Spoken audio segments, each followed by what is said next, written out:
Professor Michael Lodahl from Point Loma Nazarene University in California in the United States. These past few nights he's been speaking to us on his topic, Matthew Matters, the yoke of Jesus and the church of tomorrow. And he's been telling us the story of wisdom and the way in which we are shaped in the form of wisdom, the wisdom that Christ is.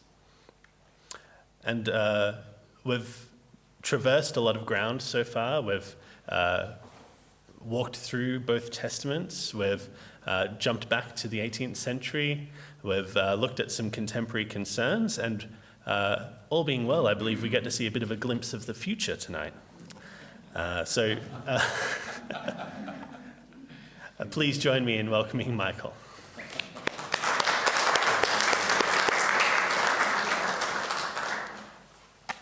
Thank you, Stephen. And I love the faculty here, but I do want to say that I think with Stephen, you've just gotten yourself a very fine theologian. Of course, a wonderful one back there working on a systematic theology right now. Am I right? How are we coming with that? Volume 1 is finished. Say it one more time. Volume 1 is finished. Volume 1 is finished. Well, I hope we get to see that soon. Thank you, Dr. Noble. Surely one of the very big reasons why Matthew matters is that only Matthew features the so-called parable of the sheep and goats. Whether it actually qualifies as a parable or not, the story is the biblical passage probably most often cited in sermonic or other hortatory appeals to encourage Christians to acts of mercy and justice in the world. Then there is that unforgettable criterion of judgment. Inasmuch as you did it to one of the least of these, my brothers and sisters, you did it to me. There's no question about the power of this imagery and its appeal, especially, though far from exclusively, to politically progressive Christians. But in all of the voluminous references to this story in Christian writing and oration, have we typically misunderstood this passage? If we have, how ought we better to understand it? And what difference would a different interpretation make? These are the questions, among a few others, confronting us in this final lecture. Let us note the principal characters identified in this eschatological drama of Matthew chapter 25. There is first the Son of Man who comes in his glory and all the angels with him. The angels, however, play no further role in this passage. Attention remains on the Son of Man, who will then sit on the throne of his glory as judge. All the nations, and the Greek term there is ethne, all the peoples, that is all the different peoples or ethnicities of the world, are gathered before the Son of Man. We should recall that Matthew's gospel concludes with Jesus sending his disciples, the 12 minus 1, out into and among those very ethne to make disciples. Further, just as the Great Commission text of Matthew 28 has rich resonances with Daniel 7, as we highlighted last evening, so also does Matthew 25's scene of final judgment. For as the Son of Man comes with his angels, so in Daniel 7, 1,000 thousands stood attending to the Ancient One, while the court sat in judgment and the books were opened. That's Daniel 7, verse 10. The judgment in Daniel includes God's holy ones gaining possession of the kingdom. And there is no question that these holy ones signify God's people, Israel, even if only as a holy remnant. Part of the point is that if, and to the extent that, Matthew 25 echoes Daniel 7, then all the nations gathered in judgment before the Son of Man means all the Gentile peoples of the world. I concur with Daniel Harrington that this is the most compelling interpretation of Matthew's use of the nations, given Matthew's use of ethne elsewhere in this gospel. Further, as we will see, this correlates nicely not only with Daniel 7, but with other Jewish and specifically rabbinic stories of final judgment. The nations are all of those peoples generally understood as having been outside the pale of God's covenant with and God's revelation to the people of Israel. What then of the people of Israel? The Jews. In this judgment scenario, if it's only the Gentile peoples that are gathered. Matthew has already offered something of an answer earlier. You might remember when Peter wonders what reward awaits him and his friends for their willingness to give up their old lives and follow Jesus. The master replies, "Truly I tell you, at the renewal of all things, when the Son of Man is seated on the throne of his glory," language just totally coinciding with Matthew 25, "you, 12, who have followed me, will also sit on 12 thrones, judging the 12 tribes of Israel." Matthew seems to have no difficulty imagining two distinct judgments, one for God's people Israel and one for the nations. In Harrington's words, whereas the 12 apostles have a special role in the judgment of Israel, no such role is attributed to them in the judgment of the Gentiles. That is the task of the Son of Man. While no particular list of criteria for judgment of Israel is offered in Matthew 19, it does not seem far afield to suggest that for Matthew, the leading and perhaps only criterion would be, in Jesus' phrase, doing the will of my Father in heaven, near the end of the Sermon on the Mount, chapter 7, verse 21. At the end of that astounding and very often stumbling block of teaching, Jesus identifies two groups of people, the wise who hear his words and act accordingly, and the foolish who hear his words but do not obey. Since his audience in this context is essentially a Jewish one, we should not be surprised to encounter an essentially Jewish criterion of judgment: faithful obedience to the teachings of this new Moses, who teaches God's word and God's will from this mount that re-signifies Sinai. Further, Matthew mentions that the crowds, quite clearly a Jewish designation here, were astounded at his teaching, for he taught them as one having authority and not as their scribes. Now, of course, being astounded at teachings is not at all the same thing as living in accordance with them, hence the necessity of judgment.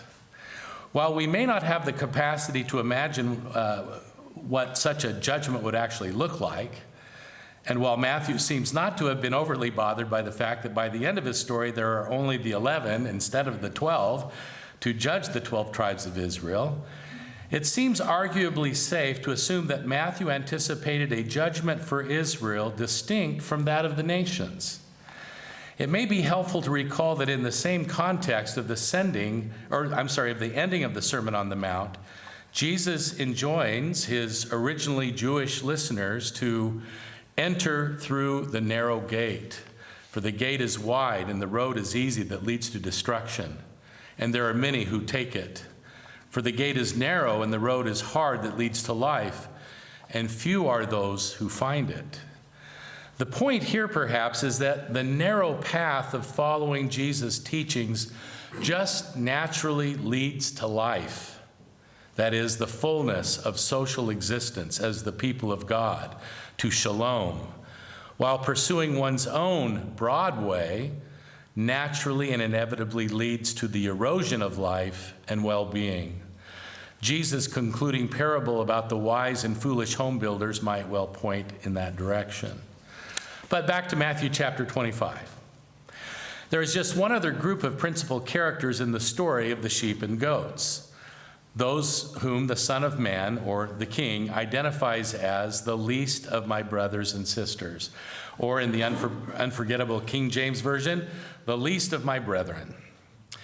It is true that verse 45 uses simply the least of these without the sibling reference, but it seems unavoidable that the same group of people is being specified. Thus, we have the Son of Man, the nations, and whoever are the least of these Jesus' brothers and sisters. Is there any way around the idea that the phrase, the least of my brothers and sisters, signifies Jesus' family of followers? Oh, well, how did I Yeah, I need to go that. Yeah, because there's maybe the least ones right down there, the very small ones. Okay, right there.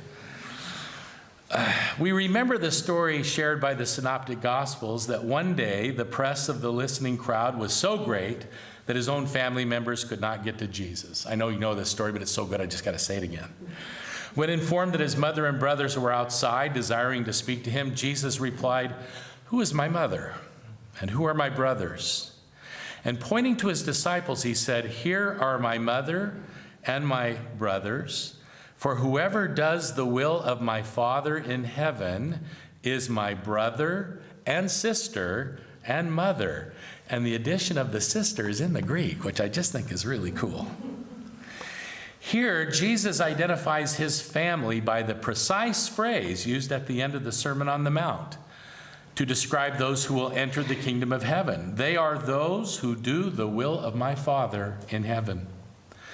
Further, the resurrected Jesus commissioned Mary Magdalene and the other Mary to go and tell my brothers to go to Galilee, where they will see me. If such texts as these inform our understanding of who counts as Jesus' siblings, is there any reason to assume that in Matthew 25 a different understanding is in play? But what about the least? One of the reasons Matthew matters is that this gospel expresses a particular concern for those who are identified as little ones. We find in chapter 10, verses 40 to 42, the kind of thing that I just kind of overlook until I start doing this kind of research, and then it's just fascinating. I hope you'll find it that way too. Chapter 10, 40 to 42, a listing of representatives of God's reign, and this list moves in a kind of descending order, even if Matthew's overall intent is to disrupt such hierarchies. Jesus, speaking to his 12 before sending them out in mission to the lost sheep of the house of Israel, teaches that whosoever welcomes you welcomes me, and whoever welcomes me welcomes the one who sent me. Then, Jesus continues, whoever welcomes a prophet in the name of a prophet will receive a prophet's reward. And whoever welcomes a righteous person in the name of a righteous person will receive the reward of the righteous. And whoever gives even a cup of cold water to one of these little ones in the name of a disciple, truly I tell you, none of these will lose their reward. It just seems like the right time to do this, don't you think? And really, if anybody's thirsty, it's right here. I know I said that last, I didn't really mean it. You might get really thirsty. So, where were we here? Oh, yes. So we have these little ones named here, and we can still ask, who are these little ones? Notice the apparent parallel. Welcoming a prophet in the name of a prophet, welcoming a righteous person in the name of a righteous person, welcoming one of these little ones in the name of a disciple.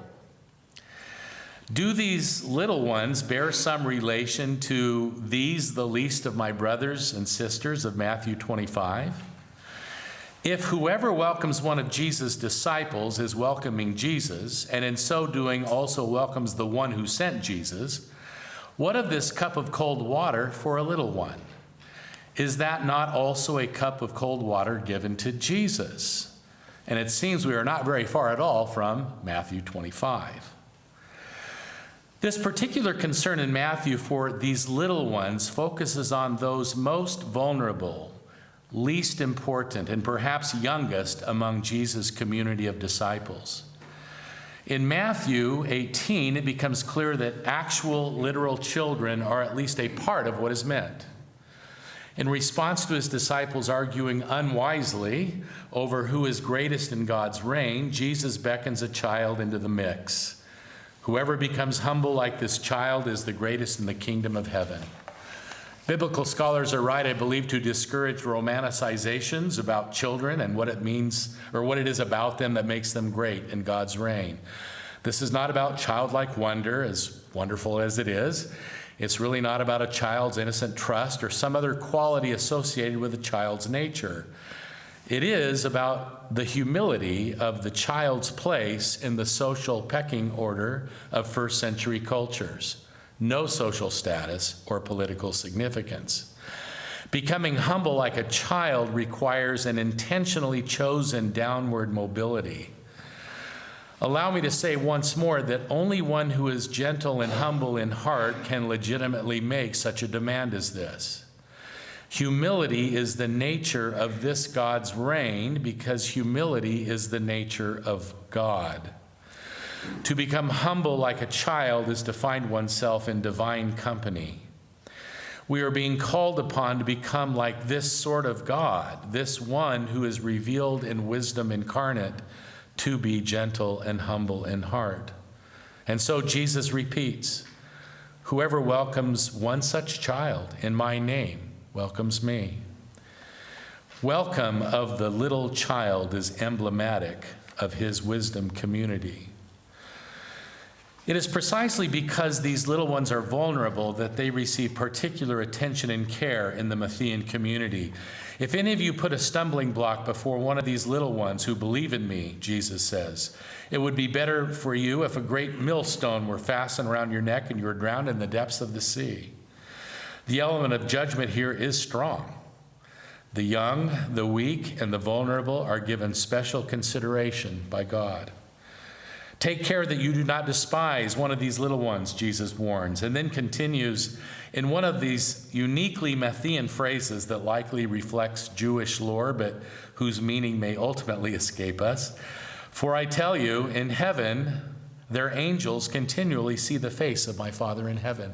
It's a lovely phrase.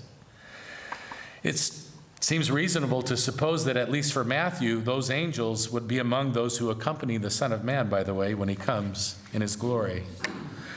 The little ones, the weak, the socially awkward and the outcast, the nobodies, the church of tomorrow must, if it takes up the yoke of Jesus, be a place of welcome for all of these readily excluded ones. It will become a haven of safety for the vulnerable, the thirsty, the homeless, the stranger.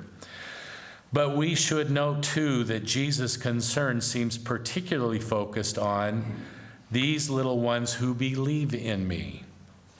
These little ones are part, or at least always potentially a part, of the ecclesia. Matthew matters because it woos us toward becoming a wisdom community such as this, where the little ones are welcomed, treasured, and protected. So it is not the will of your Father in heaven, Jesus says, that even one of these little ones should be lost. Chapter 18, verse 14. Intertextual connections within the Gospel of Matthew itself, then, strongly suggest that the least of my brothers and sisters are these very disciples of Jesus, particularly the youngest, the weakest, the most vulnerable, who have been sent out into the world to make disciples among all the ethne of the world. It is these ones who will stand beside, or at least stand somewhere near, the Son of Man on this day. They stand beside him. Remember, it's these, my brothers and sisters. They stand beside him precisely because he has been with them always to the very end of the present age, as we talked about last night. Since they have been sent out in gentleness and humility, they are themselves humble, poor, vulnerable, and dependent upon the good graces of those among the ethne who welcome them. Thus, I was hungry and you fed me would mean, essentially, when my brothers and sisters came as my emissaries to you, you welcomed them with food for their hungry stomachs.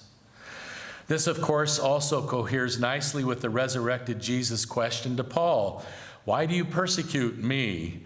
In turn, this interpretation also has the benefit of corresponding well with Paul's imagery of the church as the body of Christ. Jesus identifies himself fully with his ecclesia. Whoever welcomes one such child in my name welcomes me. In his exhaustive study of the history of the interpretation of this passage, a book called The Least of My Brothers, Sherman Gray shows that a universalist, as opposed to an ecclesial interpretation of the least of these my brothers and sisters was relatively rare until the 20th century. I have a slide that just kind of breaks down briefly what we would mean by an ecclesial and a universalist, in case that will help a little bit. So again, he's saying that for the most part, and I'll give you some names in a minute, but it's not as though even early there are some that took a more universalist reading. Irenaeus seems to have understood Matthew 25 as indicating our need to give to God, who has no need of anything, and the way that we can give to God is through good works associated with compassion to the poor. And he makes no obvious connection that the poor in question need to be Christians. But Irenaeus was unusual in this regard. Among the leading early to medieval Christian theologians, Origen, Athanasius, Basil of Caesarea, Gregory of Nazianzus, Jerome, Augustine, and Aquinas all tended strongly to support the least of these as Christian disciples. Besides Irenaeus, on the other side, those who tended toward what we call a more universal interpretation, that is, anyone at all who is ill or hungry or homeless and so on, along with Irenaeus, we find Gregory of Nyssa and John Chrysostom.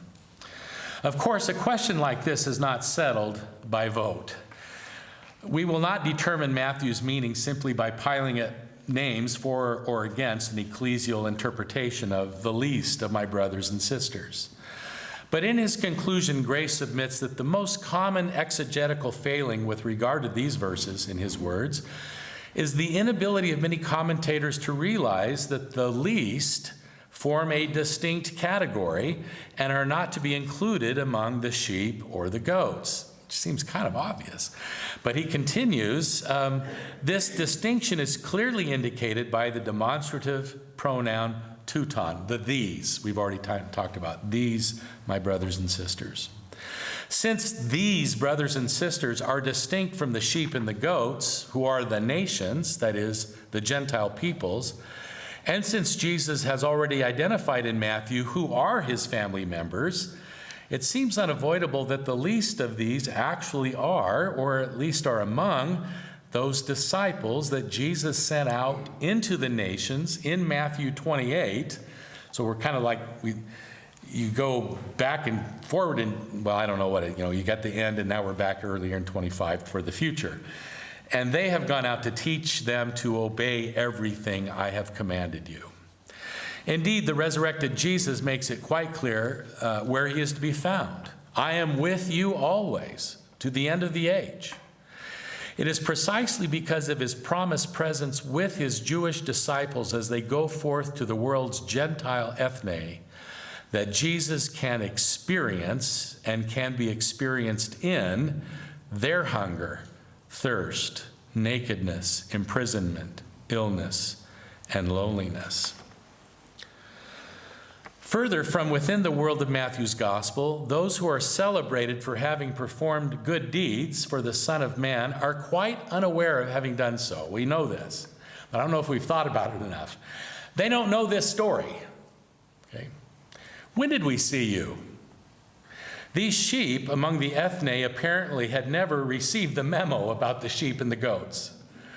Thus, they are not within Matthew's community. They really are the ethne who apparently are unaware of Matthew's gospel, we might say.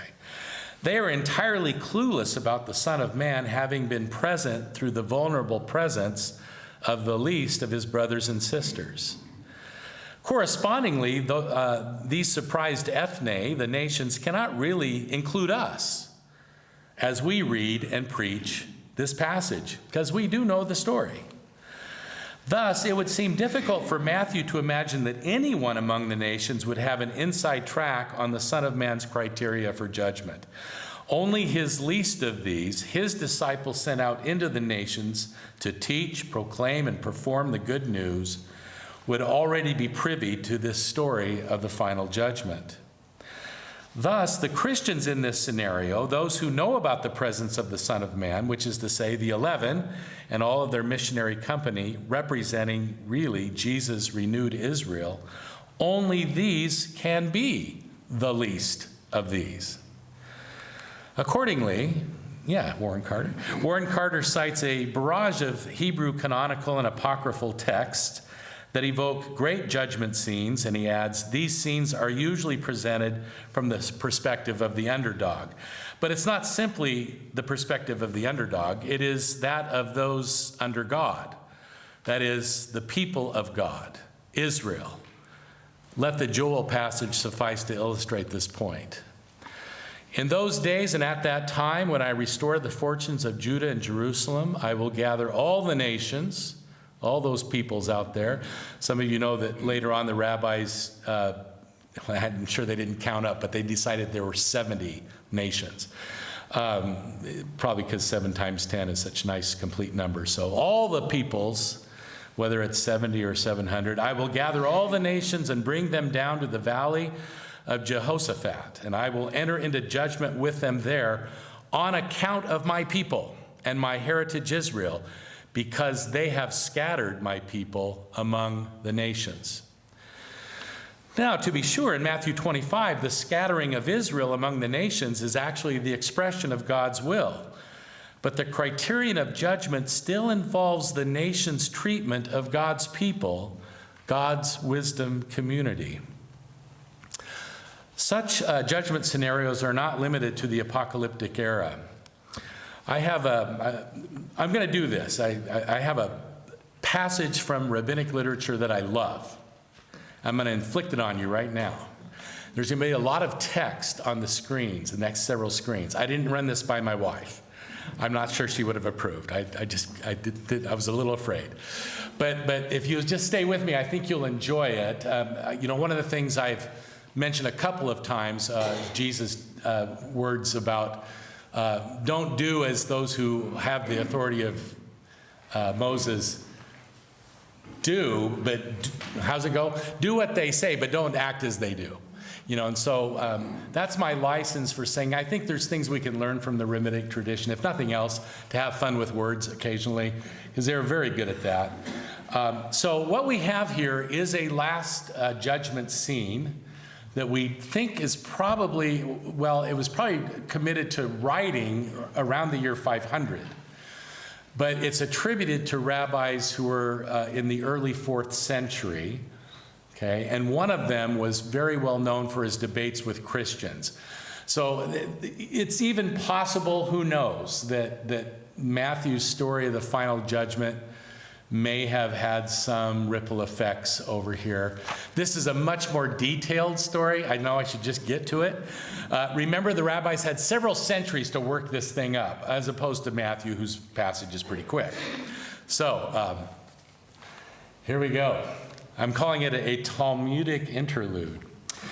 In times to come, the Holy One, blessed be He, will take a scroll of the law in His embrace and proclaim, let him who has occupied himself herewith, that is with the law, come and receive his reward. Thereupon all the nations will crowd together in confusion. I love it already. They're milling around. They don't know what's going on. I have to tell you, I was thinking about this passage a couple weeks ago, and I was on I was going to take the train for the first time downtown. And about halfway there, we were told we had to get off and get on a bus because they were doing construction at the next station. So, I'm new, but even everybody that wasn't new, everybody acted like they didn't know what to do. And I thought, we're just like these nations in the day of judgment, or even in Matthew 25, where they go like, when did we see you, Lord? What's going on here? I felt that way. I just wanted to share that with you. Okay.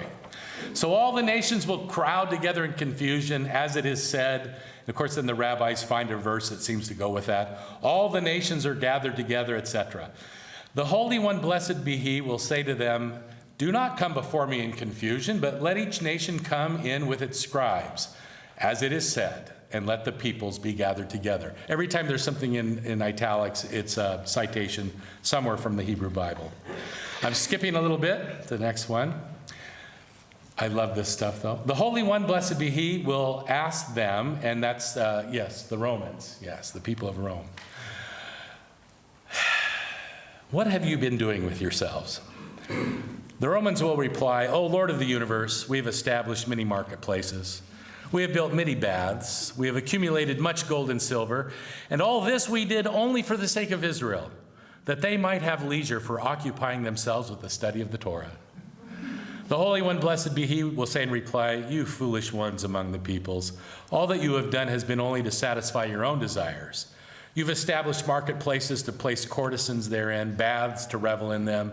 As to the distribution of silver and gold, that's mine. As it is written, mine is the silver and mine is the gold, says the Lord of hosts. Are there any among you who have been declaring this? And this, the rabbis say, is nothing other than the Torah. As it is said, and this, I mean, they're hanging this on the word this right here. And this is the law which Moses set before the children of Israel.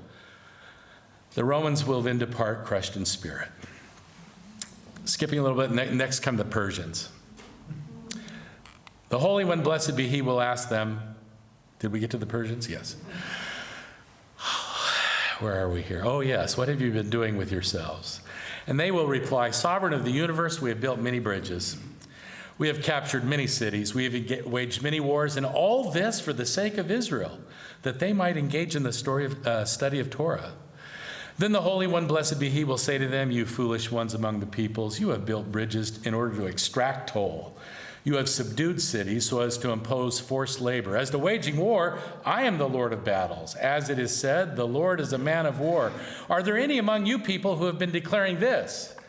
And this means nothing other than the Torah, as it is said, and this is the law which Moses set before the children of Israel. So the Persians too will then depart, crushed in spirit. I got to tell you, I love the next thing. It's these little rabbinic kind of banter. Like apparently someone somewhere asked, but why should the Persians, having seen the Romans got nowhere, even step forward at all? Because they'll say to themselves, the Romans destroyed the temple, but we built it. So, And so every nation will fare in its turn. So some other rabbi asked, but why should the other nations come forth, seeing that those who protected or preceded them had gotten nowhere? Well, because they'll say to themselves, well, the others oppressed Israel, but we didn't. And why are these two nations, Rome and Persia, singled out as important and not the others? Because their reign will last till the coming of the Messiah. Now are we to the nations? Oh, I know it's a lot of text. Hang on there. I hope you're having fun. The nations will then contend, Lord of the universe. Part of what I love about this is the rabbis are imagining, I'm skipping paragraphs of back and forth legal argumentation. And I admire the creativity and the humor of these guys who are struggling with the fact that Israel is getting beat up all the time. That's what it's really about. The nations will then contend, Lord of the universe, did you ever give us the Torah such that we declined to accept it? I mean, how can you even judge us? And there's some verses that they pull out of terribly out of context, but that's okay. That's how they did theology. But after those texts, Rabbi Yohanan says, this teaches us that the Holy One, blessed be he, offered the Torah to every nation and every tongue, but none of them accepted it until he came to Israel, who received it. How then would they be able to say that the Torah was not offered to them? Because it was. But their contention, the nations, will come right back and say, well, at least we didn't accept the Torah and then fail to observe it. But surely the obvious rejoinder to this, their plea, would be, well, why didn't you accept it to begin with? Then the nations will come back with, but Lord of the universe, did you ever suspend the mountain over us like a vault, as you have done to Israel, and we still decline to accept it? For in commenting on the verse from Exodus, and they stood at the foot of the mountain, the people of Israel, Rabbi Dimi ben Hama said, this teaches us that the Holy One, blessed be he, suspended the mountain over Israel like a vault and said to them, if you people accept the Torah, it will be well with you, but if not, you're going to find your grave right here. Now, this is all based on the fact that the Hebrew can be translated as at the foot of or underneath. And a rabbi, and probably more than one, decided that it really meant underneath the mountain, that God had run out of options. The only people left were the people of Israel, and God held the mountain over their heads. Part of the reason I wanted to share this with you is that this image of God holding the mountain over the Israelites in basically a threat is mentioned about a half a dozen times in the Quran. So where it appears that Muhammad, probably through oral, traditions, had picked up this idea of Mount Sinai hanging suspended over the people of Israel, so that's the only way God could get them to even say yes. Okay. Well, almost done. Let's see here. Where are we? Oh, funny stuff. I don't know if you know that we just got done with Sukkot, not too long, the Festival of Booths, which involves building a little hut. There was one over on the University of Manchester, and I blew my chance to go talk to the Jewish fellow that was standing outside of his sukkah, because by the time I realized I should have, it was over. And he'd taken his hut down, and I didn't get a chance to talk to him. But here we are. This is remember, this is the final judgment. The nations will then please offer us the Torah again, and we'll obey it. But the Holy One, blessed be He, will say to them, you foolish ones among peoples, he who took trouble to prepare on the eve of the Sabbath is the one who can eat on the Sabbath. But he who is not troubled on the eve of the Sabbath, what shall he eat on the Sabbath? You can't be coming to me now and asking for this. Nevertheless, I love this. God, nevertheless, I have an easy command, which is called sukkah. Go and carry it out. Go and carry it out. But how can anyone say this? How can anybody imagine God saying this? Does not Rabbi Joshua ben Levi say, what is the meaning of the verse, the ordinances which I command you this day to do them? It is that this day only, the present, is the time to do them. They cannot be done tomorrow in times to come. This day is the time in which to do them, but not in which to be rewarded for them. In other words, there's conflicting ideas here. One rabbi saying, God can't give them like this last-minute chance. Why should they be offered this observance in the Messianic era? There's a great answer. Because the Holy One, blessed be He, does not deal imperiously with His creatures. And why does God call it an easy command? Because it doesn't really affect your wallet. It's not expensive to set up a little hut of straw or, branches by your house. Almost done. Immediately, every one of them will get to the task of making a booth on the top of his roof. But the Holy One, blessed be He, will cause the sun to blaze forth over them at the summer solstice. And every one of them will trample down his booth and go away. As it is said, let us break their bands asunder and cast away their cords from us. I think Psalm 2, but if not, one of the Psalms. But didn't you just say that the Holy One, blessed be He, does not deal imperiously with His creatures? True. So why this hot weather? But with the Israelites too, it occasionally happens that the summer solstice extends till the Festival of Booths, and they get vexed by the heat as well. But does not Rabbah say, whoever is vexed thereby is freed from dwelling in the sukkah? If it's too hot, you don't have to stay there. The rabbis end this whole discussion by saying, granted, they would in such circumstances be freed, but would Israelites contemptuously trample down the booth as well? Well, but it's totally an imagined scene. But in the end, the rabbis say, for all the chances God gives to the nations, they can't do it, even the most simple. I really wanted to ask this guy with his sukkah, what do you think about that story? I really wanted to get, could I do it? Being a Gentile and all, but I didn't get a chance. Well, thanks for bearing with me there, if you did. In this humorously imaginative judgment scene, the criterion invariably is faithfulness to the Torah. God is imagined as a great rabbinic figure, quoting scripture, a Torah scroll tucked under his arm, and loaded with citations and superior arguments.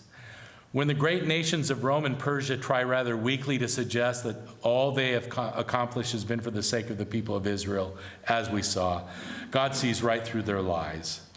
For all of the ingenious legal arguments and loopholes that the scribes of each nation can muster, finally the rabbis imagine that all of the Gentile peoples are put to shame. Now again, it's difficult to date precisely when a story like this might have developed, though the Talmud itself, as mentioned earlier, places it in the early 3rd century by the rabbis it associates with it. It undoubtedly had precedence, though. There may even have been earlier versions of it contemporary with Matthew, or even earlier in Jesus' time and before. The point is not to try to trace some particular influence of one story on another. It is to indicate that such stories of final judgment, in which God's justice is properly leveled against the world's ethne, were part of a common literary and theological atmosphere in the centuries surrounding Jesus' time of ministry. For the rabbis, the ultimate criterion was the Torah and its community. For Matthew, that criterion is the lowly but glorified Son of Man and his community, the least of these my brothers and sisters. This is the wisdom community that has built itself upon the rock of practicing the words that Jesus has spoken. Now, we can grant with John P. Meyer that this point in my argument is hotly debated or disputed. Indeed, Meyer champions the alternative interpretation, and you actually have a better quotation up here than I have on my, so let me just read him up here. Meyer writes, in the most lowly and despised members of humanity, so a universalist interpretation, the glorious Son of Man is present. What is done to them, for better or worse, is done to him. All morality is thus interpreted Christologically in terms of what we do to the Son of Man in every man. But where in the world does he get this notion of the Son of Man in every man? To make that argument is to ignore all of the Matthean texts cited above about Jesus' brothers and sisters, and especially the little ones among them. Further, while the Son of Man in Daniel, as well as in the Synoptic Gospels, does often carry a social connotation, there's a communal dimension, it is never associated with some universally shared human essence, but with the community of Israel. That is, the Son of Man is identified with and can be identified by association with a particular representative people. Nonetheless, Meyer is not alone. I recall my first time during my seminary days when I heard this tighter ecclesial interpretation of the least of these. Having been schooled in a liberationist hermeneutic, I did not like it at all. We may prefer to imagine Jesus more romantically dwelling among and within all the hungry, the thirsty, the homeless, the imprisoned, the naked, the displaced, and marginalized throughout the world. For example, Anna Case Winters writes in this vein to fellow Christian believers, Christ is already in our midst now and comes to us again and again, unexpectedly, in the form of the person in need. Our response to the least of these is our response to the Judge of all the nations. This is a more inclusive and universalist Jesus, and we may be happy or happier to love and serve this somewhat anonymous Jesus who dwells among and within the poor and oppressed. Further, if indeed Matthew is describing the judgment of the world's ethne by the standard of how and to what extent they welcome Jesus' disciples, I know that some of my students at Point Loma are troubled by what seems to be the self-serving nature of this standard. Someday the pagan peoples of the world will be judged by how they treated us Christians. Two considerations suggest themselves.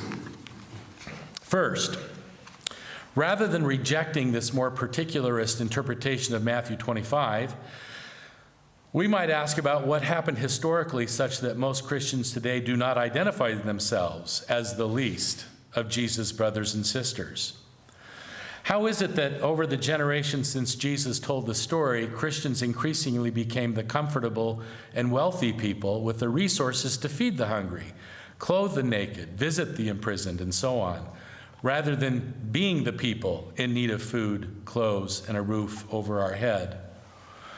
Why have so few of us, and I certainly know that there are exceptions, but why have so few of us sacrificed our resources and energies such that we have become, even metaphorically, the naked, the homeless, the hungry, the imprisoned? Granted, we live in a very different social world than did Jesus and his Matthean disciples near the end of the first century. We, and now I speak as a North American to a British audience in the comfortable confines of an academic institution, We tend not today to be the vulnerable, the hungry, the imprisoned, the endangered. Of course, they are there. But why are there not more of us? This may be a more serious word of judgment than most of us want to acknowledge, let alone consider. How have we become so comfortable with our comfortable lives? And I speak to myself here.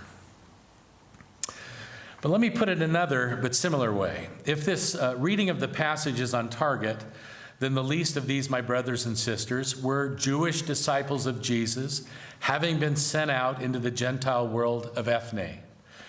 In their mission, they experienced hardships like hunger, thirst, illness, imprisonment, alienation, and homelessness. In this eschatological scenario, the ethne are judged by their responses to these weak and vulnerable siblings of Jesus.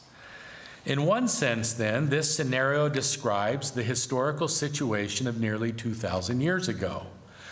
And we in this room and on this campus, these many generations later, are the heirs of the ethne who, at least to some significant extent, welcomed those Jewish messengers and so welcomed the Son of Man who sent them, and who were transformed by this encounter. We are descendants of the sheep. The Gentile people are peoples who, to one extent or another, said yes to this Jewish figure who, as Matthew cites Isaiah, would be one in whom the Gentiles would hope. If this is true, then it certainly raises a question regarding how we might properly interpret this eschatological scenario in Matthew 25 today, in our time. That was the first consideration. Here's the second. The second may, in fact, hold something of an answer to that question. In my chapel sermon, so it's part of this series, but anyway, I have a different chapter when I talk about Augustine's rule of interpretation. So I'm just going to give it to you real quick, and a lot of you know this. But significantly, he bases it on the Gospel of Matthew, on words that are unique to Matthew after Jesus quotes the Shema and the commandment to love your neighbor as yourself. Only Matthew says that Jesus said, on these two commandments hang all the law and the prophets. And Augustine, considering this teaching, says Christ our Master knows full well what are the two commandments on which, and basically what Augustine does is says all the Bible hangs. So Augustine essentially develops a hermeneutic that says, as you read Scripture, what you're looking for is the interpretation or the reading of any given text that will best nurture deeper love for God and neighbors. And that becomes sort of, I'll just say, his hermeneutic. And that's saying way too quickly, but that's all right. So if we did that, see, where are we here? Augustine brilliantly acknowledged that it is impossible for any reader to know the mind of the biblical author. And in any case, there is a surplus of meaning in any text that might well exceed what the author imagined as he or she wrote. Thus, while attempting to approximate as best we can what it seems to us that Matthew's gospel means when it speaks of the nations and the least of these, as I've been trying to do tonight, and I think that's a worthy undertaking, if we follow Augustine's lead, we really cannot be content with this. There can be many meanings, wrote Augustine, all of which may be true, but the truest, he insisted, is the reading that in our judgment is the most generative of greater love for God and all neighbors.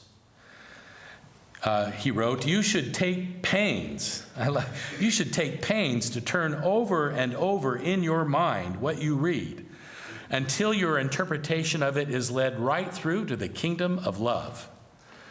And of course, Matthew 25 would be no exception to this hermeneutic.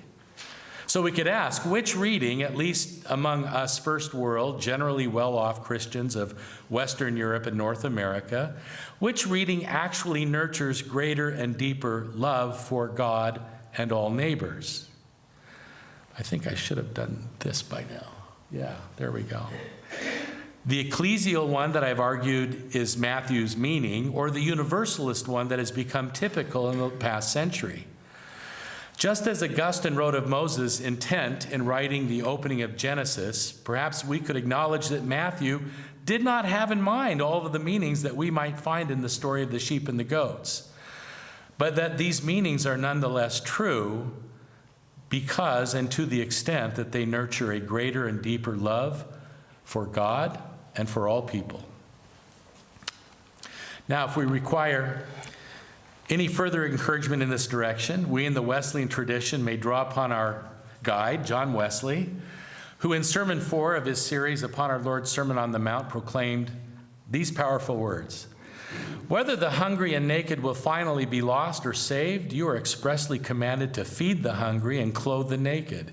If you can and do not do so, whatever becomes of them, you shall go away into everlasting fire."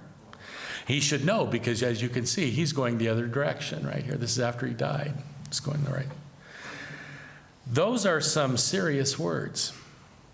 At this point, I will not try very hard to reconcile the judgment of everlasting fire, mentioned both in Matthew 25 and by Wesley, though some have asked me about this, with the overarching theme of these lectures, that divine wisdom is gentle and humble in heart. But, briefly, and to end, we can surmise that if indeed the creator and sustainer of all things is gentle and humble in heart, then that is ultimately the grain of the universe. The proud, the hoarding, the boastful, the hard-hearted are finally and deeply out of step with the way things truly are.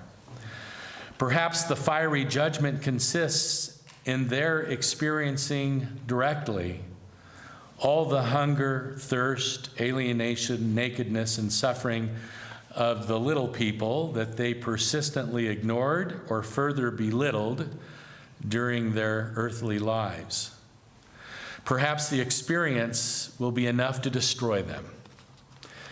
In at least some cases, that would probably be a mercy.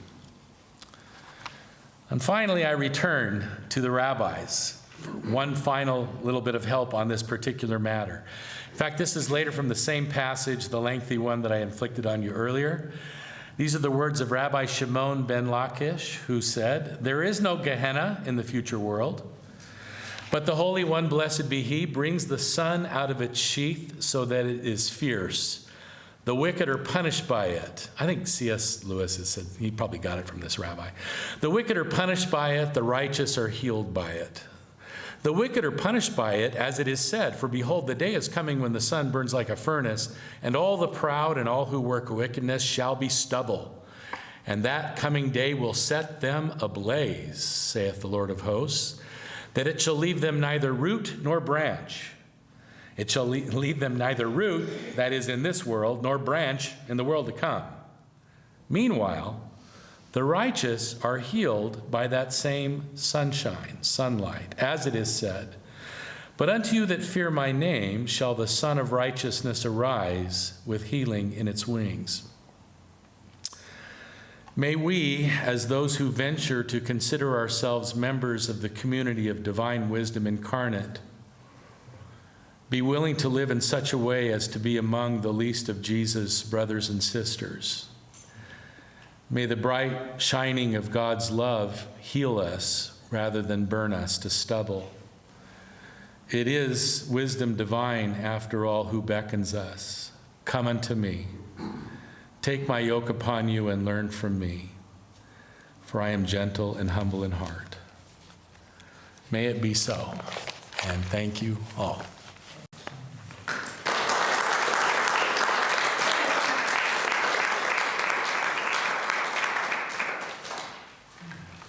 Thank you, Professor Lodahl. We have some time for some questions.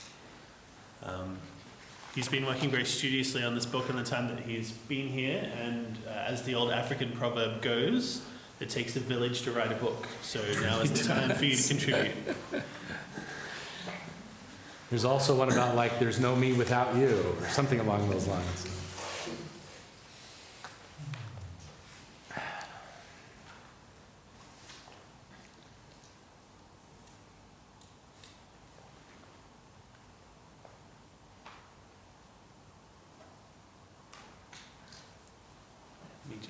if you could please come up to the microphone to ask your questions. Thank you. Thank you. Thank you so much for last 4 days. I was wondering, when you talk about in terms of, I mean, try to read it from one of the historical context and imagine how the first audience might have heard the story. And I wonder whether they probably just identify themselves with the little ones, not probably with sheep or goats. In some sense, I think. However, we are reading it from our contemporary context. And it's more of the concern for the Christians that, you know, like, oh, whether I am actually in the sheep side or goat side. Right. Thinking that, so the message is not necessarily comforting, probably to the first century Christians, but not to us. It's a lot more challenging. So I wonder, you've been talking a lot about the invitation, the wisdom, more of the gentle and soft and humble voice. I now wonder whether that passage, that invitation as well, are we actually invited to hear the message, more of a challenging, more of the judgment voice? I mean, one of the issues that I think I had for the last few days is more about, like, there are places that it's not only about the humble, gentle invitation. I mean, right before that invitation, it was more of the ooze to the unrepentant cities. So, I mean, True. In relation to all Yes. that, I think the question is more like your Yes. key passage of the invitation, Matthew 11.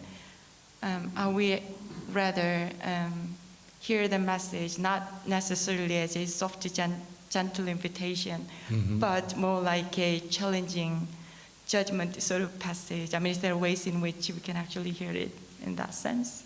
I wonder. That's a great question. I think that what I would hold to there is the Jesus self-description, for I am gentle and humble in heart. So, you know, an immediate, but of course it's take my yoke upon you. A yoke is, this is about a teaching, right? And it's a demanding teaching. But what I said the very first night is that where Jesus seems to, certainly where Matthew draws the distinction is that the other teachers put burdens on people's backs and then did not lift a finger to help them. Jesus doesn't deny that there's a yoke. He just doesn't pile it on and then say, do your best. But I do think you're right. I mean, what I'm looking for is a way to incorporate the kinds of concerns you're saying without having to kind of go to something like, well, God is like that, yeah, but God is also like this. And then we're trying to figure out how to, you know, how do we put those together? And I think I think my model here is John Wesley, who is so, I mean, his verse is God is love. Now, does that mean that God is not wrath? No, but it means wrath, in fact, is God's love experienced in a certain way, which is kind of what I was doing with that rabbi at the end.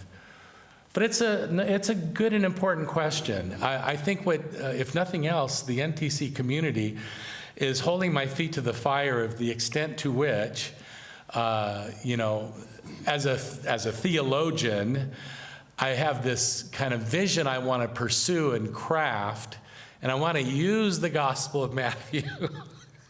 So you're right, like I skip right over woe unto the cities for their, you know, and it's part of chapter 11. I just have to admit you're correct. I probably need to go back and be a little more careful. So I appreciate it. I want to, we're a people together. And by the way, that's the one thing I just want to add. I'm not saying I always practice it, but I certainly believe that theology is a communal undertaking.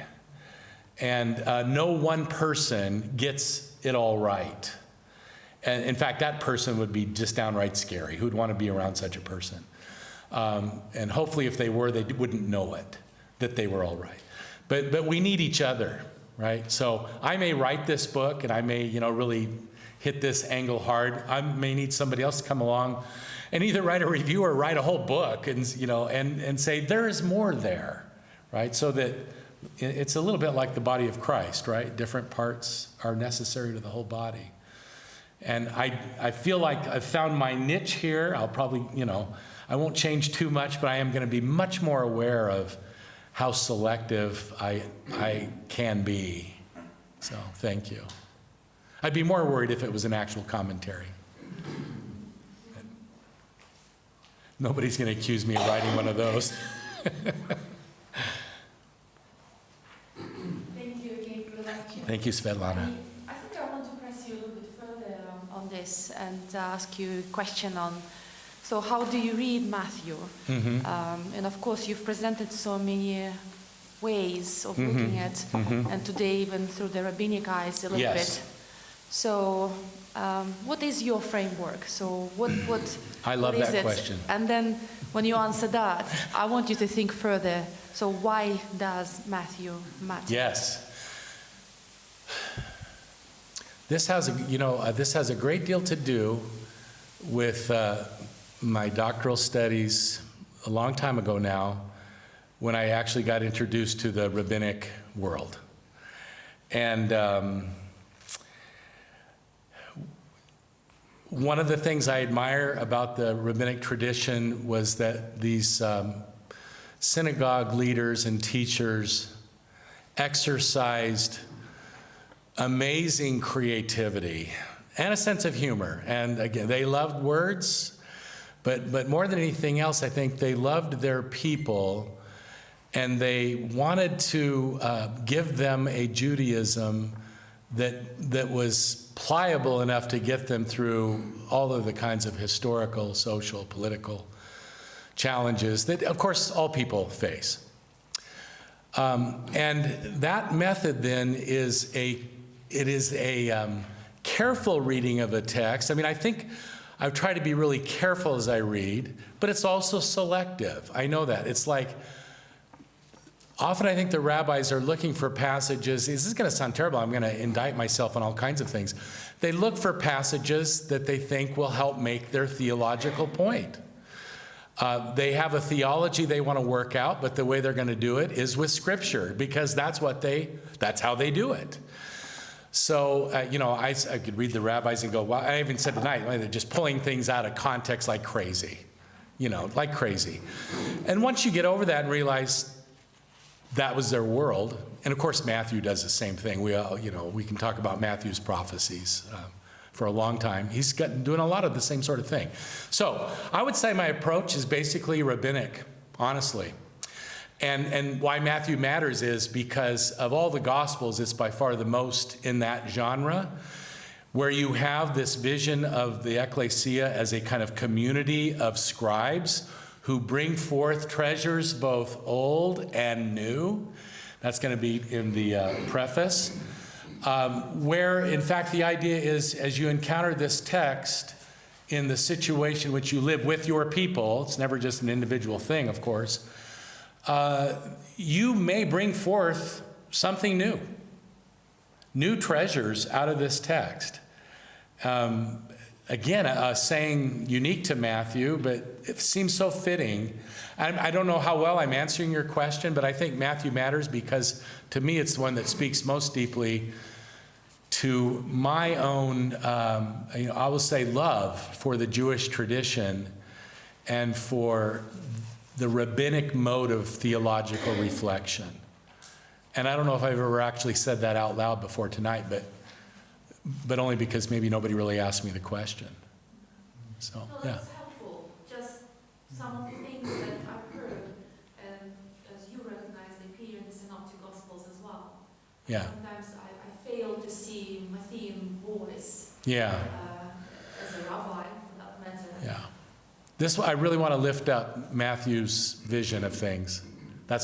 I've been wanting to do it for 20 years. Finally doing it. Sounds like I'll get some rough treatment, but that's okay. That's okay. Yes, Dwight.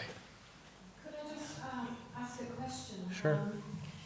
you've talked about wisdom in the beginning when you mentioned about Matthew. Yes. It was in relation to wisdom. And so I'd like to know what you think about and your understanding that the beginning of wisdom is the fear of the Lord, especially in regard to a merciful God. And also I think I want to think about justice and mercy, because you cannot have mercy without justice. And so, but first of all, I want to ask about the fear of the Lord. Yes. What is your understanding there of what that means? Yeah. Well, I think it's probably fairly typical of what most people would say. Fear, in this case, is a true reverence toward God, recognizing that I am a creature of dust, feeble and frail, depending on every moment of my breath from the Creator. And it's a reverence toward God as the giver of all good gifts, and living in the light of the presence of God, who is this transcendent Creator every moment of my life. That, to me, is the fear of the Lord. In relation to, justice and mercy, I need to think about it more. I don't know that you can't have mercy without justice, but maybe you're right. I haven't given it that much thought. I will say this, they cannot be set off against one another. That's what I'm trying to say about what I said earlier. I think in theology we need to strive to think coherently regarding God in a way that we're not trying to figure out how this part over here can be reconciled with this part over here. So let me just give you a quick example. Wesley, John West, of course, and just because Wesley said it doesn't make it right. I certainly don't think that. But Wesley engaged in a lot of arguments with people that were real serious Calvinist predestinarians. And they would bring up various texts, Esau I hated, Jacob I loved. And I love Wesley's reply. He says, it doesn't matter what text you bring to me. I may not know what that text means, but no text in the Bible can mean that God is not love, or that God's compassion is not over all that he has created. Now, whether Wesley's right or not, I've kind of pretty much put my eggs in that basket, that there's a vision of who God is. And yes, you can talk about judgment and justice within that orbit. We have to. I think it's right. I think part of this is why the little ones are so important. I probably need to talk about this more. The concern for the little ones is about, the abuse and the injustice and the harm done to those who have no voice or are vulnerable or weak. And just to say that God is gentle and humble in heart and therefore, it's God's business to forgive. No, I don't think that at all. And I'll add one more thing. One of the chapters is going to be about forgiveness in Matthew 18. And that whole process of if somebody offends you, the one, you go to them, and all that. Which basically is a text about, yes, we're a forgiving community, but forgiveness is not automatic, cheap, or easy. There can be real hard work that might involve, in fact, throwing somebody out of the ecclesia if they're not willing to turn from behaviors that are destructive, especially to the vulnerable. So just remember, there is more that I want to say. But what will happen, I think I'll be able to say it with more edge, because I've been challenged by the NTC folks to do so. I think that we should probably, yeah. Well, as Steve usually says, you've got a dozen questions, so I'm trying to type it. No. Narrow it down to one. Okay, well, let me there are a couple minor things that I just flag up before that I've forgotten. One is regarding some of the backdrop of this. I think that Ezekiel 34 is an important text in the sheep, the shepherds and the sheep of there, where you see the separating of sheep goats. which might tweak that a little bit. I'm surprised. I mean, not that I've read everybody, but honestly, I don't remember anybody mentioning that. So I they're probably haven't read the right people. Yeah, they're probably New Testament scholars. Well, they're the ones that write about Matthew generally. Yeah. Yes. And another sort of, it's not minor, but it's just to throw it out, is with regard to these little ones and so on, the slight difficulty of that Matthew 25 is a keystone, the least of these. Yes. And when he's talking about the children, he's talking about the mikron, the little ones. Uh-huh. So. Okay, so linguistically, I may need to do some work there. It works in English, but I'm not sure. Yes, I did make the assumption that least just means really, really little. So that's a little bit. Yeah, thank you. Another note, the ecclesial reading, I think, you've made that point well, particularly with regard to the history of interpretation. And yet at the end, of course, you do seem to go back to the universalist by, well, I want it to mean this, and therefore I'll say No, I'm happy for it to mean, but see, part of the question is, what do we mean when we say something means what we say it means, right? Yeah, I mean, I would have, I suggest a way in which you can turn that around properly, or in a helpful way.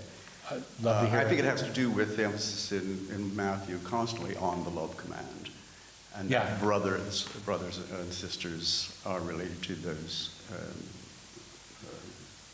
whom we love. So I think Jesus extends that beyond that. But particularly, I think I don't know whether you had it in the back of your mind on this or not. But I've seen current evangelical interpretations which are emphasizing that this is about Christians as an argument against social justice teaching. So I'm not happy with that. Yeah, which is kind of seems to miss the point. I Yes. think so, but you might keep that in mind. Okay.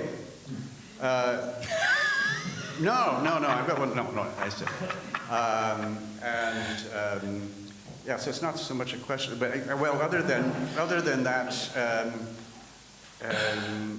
yes. What was that part of the question that I really wanted to choose? Yeah. I suppose I can stop there. Well, we can. You and I can talk. We can talk about this for endless. Yeah, because I'm going to forget Ezekiel 34 anyway. So, yeah. Well, and so out of that comes the question to me, I suppose. It does come back to the hermeneutic of love, which I think is where you need to be. Believe me. Because of Matthew, I agree with you. You didn't get to hear my chapter on that. Mm-hmm. So, well, we should put that chapter. I'll send it to you. But yes, so rather. Well, it was supposed to be my chapel. It was in chapel. Yeah. So. But yeah, and. See, Dwight needs to come to chapel is what it really comes down to. Yes, I'm rebuked. Okay, I'll stop. So that you Thanks, Dwight. No, I look forward to a conversation with you. I really do.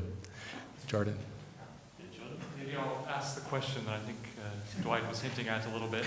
So can you clarify where you ended up? Because you seem to be advocating both positions in a way. Are you advocating both? I think, I'm advocating the ecclesial to the degree that it raises questions about the comfort that I not only experience but just take for granted. And again, that's why I said not everybody's in that boat. I mean, some by choice and some not by choice, but the people that have actually essentially sacrificed their worldly goods to be emissaries of Jesus. And so to me, the ecclesial reading is more of a judgment now on the church that can't imagine itself being the least of these. So it has to find itself, well, we want to make sure that we're sheep, But again, in the story, the sheep don't know they're sheep. So, and I know that's sort of a weird whole thing, but to me, that's where the ecclesial has teeth. I just felt that given, sometimes when I was working on Matthew 25, I thought, gee whiz, I have this whole other chapter about Augustine's basically hermeneutic of love for God and neighbor.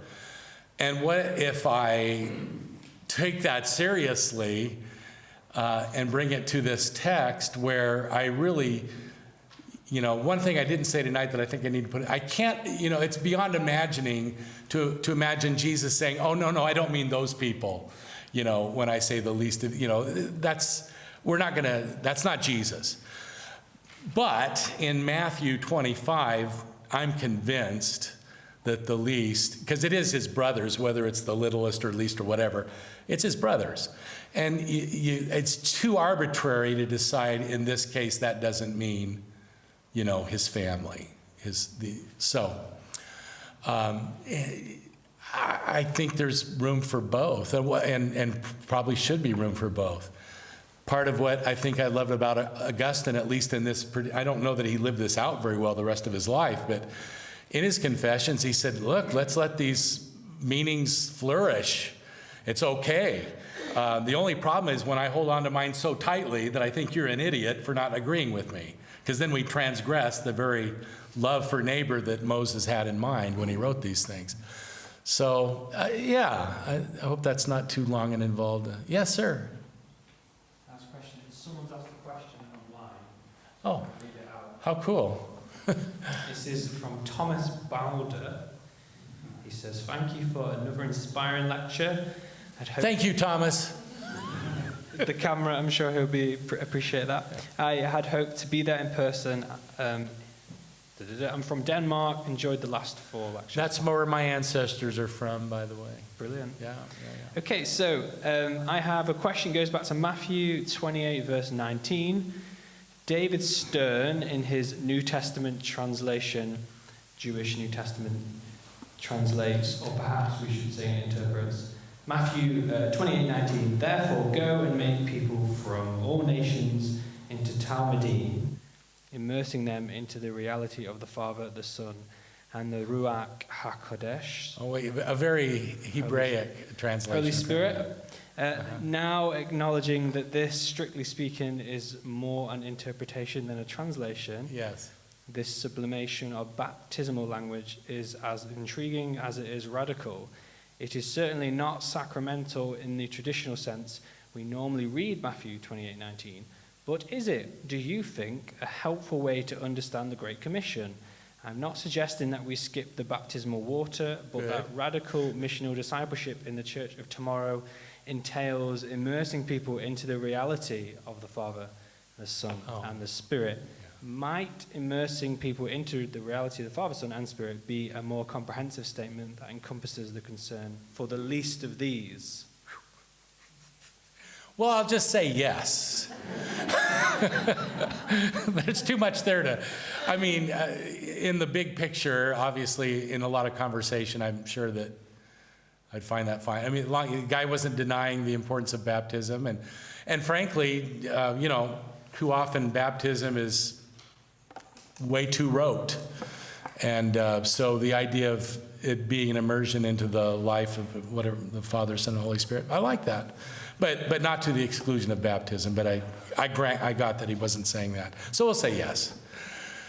You all are just so faithful. We should probably have mercy on these people, unless there's a real burning question. Thank you to the Thomas. That was nice to hear from. Is he in Denmark? Wow.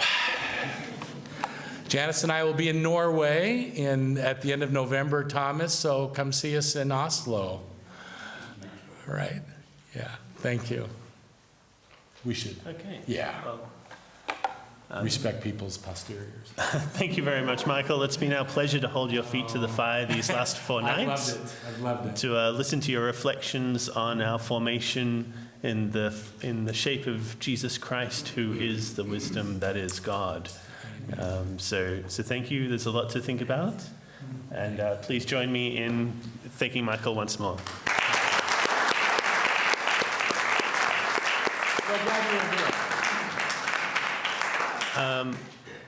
just a note that I'm happy to announce next year's lectures, so don't move from your seats too quickly. You might just want to stay in place. Next year, we're delighted to have Professor John Swinton from the University of Aberdeen delivering the Didsbury Lectures 2020. So keep an eye out for advertising for that in the coming months. Thank you, and please enjoy your fellowship. Thank you.